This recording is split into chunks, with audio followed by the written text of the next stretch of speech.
Joining us back now on the action on the GSMC Chip Shot Football Podcast, we will start talking about something that we're going to carry on probably through the majority of the offseason. We're going to go through each team in the NFL right now that a lot of the focus has shifted to the offseason, and just looking at spots where I think each team can improve on, right? What position or multiple positions that they could target maybe in the draft or free agency, and just talking about their options basically. We're going to go through each team, probably one episode, and just go through there for the off season, but or at least the beginning portion of it. So with the Packers, unfortunately, there was no Cinderella run this time around again to build off of last year's impressive run. Despite the loss against the Eagles, I think it was still pretty close. Maybe, I forget the exact score, but it felt pretty close at one point in that third quarter where Josh Jacobs scored that touchdown, and I'm thinking man, look at the Packers, they could maybe do something here, right? But it was never a full belief, right? Because it felt like that was their best last punch, and for all my hope, it wasn't entirely convincing because, after that, the Eagles really took control and they ended up winning that game, obviously. And I thought overall for the Packers this season that Josh Jacobs proved to be a great addition, right? When you're talking about the changes that they made ahead of this past season, Josh Jacobs proved to be one of the best additions overall in the NFL. Drafting Jarian Cooper was another steal. I believe in the second round they got him, and he turned out to be an all-world player for them. And also, talking about great additions, Xavier McKinney, right, coming over from the Giants, signing him after they let go of Darnell Savage.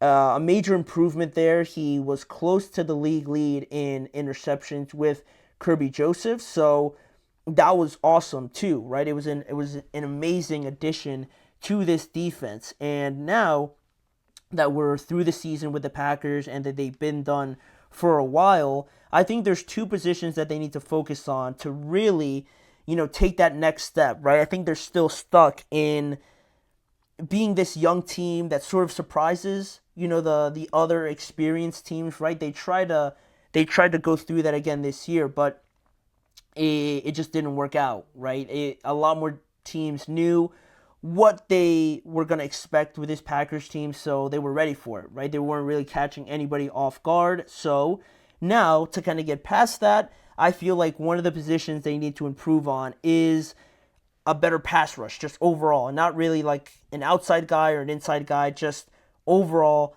improve this pass rush, because they had one of the lowest blitz rates all season for this team, and it's not like they just didn't need to blitz, right? I felt like they needed to blitz more because they weren't really getting home anyway, just not blitzing. So they only recorded 2 sacks in the playoffs this year, and their regular season sack leader, Rashawn Gary, only had 7.5 sacks during the regular season. So it's just not enough, I think, to really make an impact. And you got guys like Luke Van Ness, who just finished his second year, and he's been okay, but I feel like they need a true, game-wrecking kind of player that draws double teams, that beats double teams, and, changes the course of a game, whether it be through a big sack, a strip sack, or anything like that.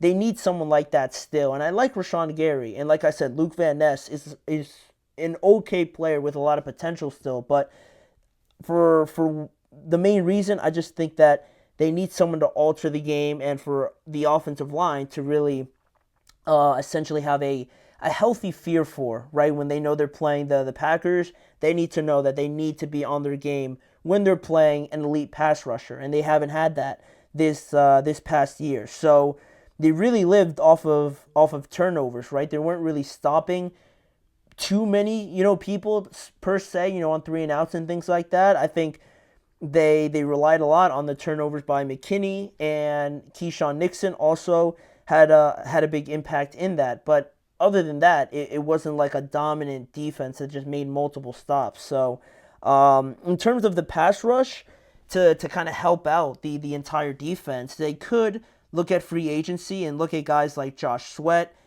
Khalil Mack, if that's of any interest for them. I know he's a little bit older, obviously. Maybe you take a swing at a guy like Hassan Reddick, right? He didn't have a great year whatsoever in the AFC with the Jets, right? For on the field reasons and off the field reasons. So maybe if he comes back to the NFC, he'd have a little bit more success. You could probably get him a little bit cheaper now, potentially, because of the whole circus it was with the contract and the Jets and things like that. So those are a couple options in free agency that they could look at. Or you could draft the guy around pick number 23 if they so choose to do that. It might be a little bit too late for guys like Shamar Stewart or Michael Williams from Georgia, right? Shamar Stewart from Texas. It might be a little bit too late for them with the Falcons and like the Bengals in and around that area where some of these guys have been projected to go. But in the later rounds, I mean, you could still get a guy like Mike Green from Marshall. He's been pretty impressive at the Senior Bowl. James Pierce from Tennessee could be another intriguing option that could fall to you at number 23. So I think hopefully they can address that position of need with one of those guys, right? I'm sure there's a bunch of other options that they could do, maybe like a trade or something like that for someone. But improving this pass rush is definitely one of the main things. And the other one, for me, is still on the defensive side of the ball, and that's looking at their cornerbacks specifically. You could say secondary, but I think corner is the main one because one of their corners, Eric Stokes, is going to be a free agent this offseason, and there's a lot of I'm getting a lot of cryptic vibes from Jair Alexander and his relationship with the Packers because I'm almost certain I saw a pretty cryptic message or a tweet or just something on social media from Jair about maybe moving on this offseason or something like that, or this potentially being his last season with the Packers. So you have that, but also from the Packers side, there is some concerns about the injuries from Jair for how much money they're paying him and things like that, for him to still be dealing with a lot of injuries, and he's injured for a good portion of the season. It always feels like that maybe he could be a trade or release candidate at some point this offseason. I've seen a couple reports around that as well. So that secondary could be taking some major hits if both or just Jair Alexander decides to leave. So with that, you could look at guys outside of, Keyshawn Nixon, who I think is a pretty solid player. He said he's done on kickoff, so he's going to focus more on the defensive side of the ball, which I think he's good. I think he's solid. I think he's a good number 2. Jair was definitely the number 1. So if you end up losing a guy like that, you're going to need to add someone, obviously. And they have, I believe, better options in this realm in free agency with guys like DJ Reed over from the Jets. He's a free agent. Or you stay close in the NFC and get a guy like Trevarius Ward. He's also set to be a free agent, and it could be a situation where he's closer to leaving than re-signing. I'm pretty sure I saw a report around that for personal reasons, right? I don't think I should talk about it on here, but if you guys are more interested, you could read more about why that is, but it is just personal reasons that I saw he could be inching towards leaving San Francisco. So if they could get a guy like Trevarius Ward, right, a number 1 corner, would help out a lot if they are to lose Jair Alexander. Or again, in the draft, there's a lot of enticing prospects that they could get, and I certainly have a very high grade, I guess you could say, on Benjamin Morrison, the corner from Notre Dame.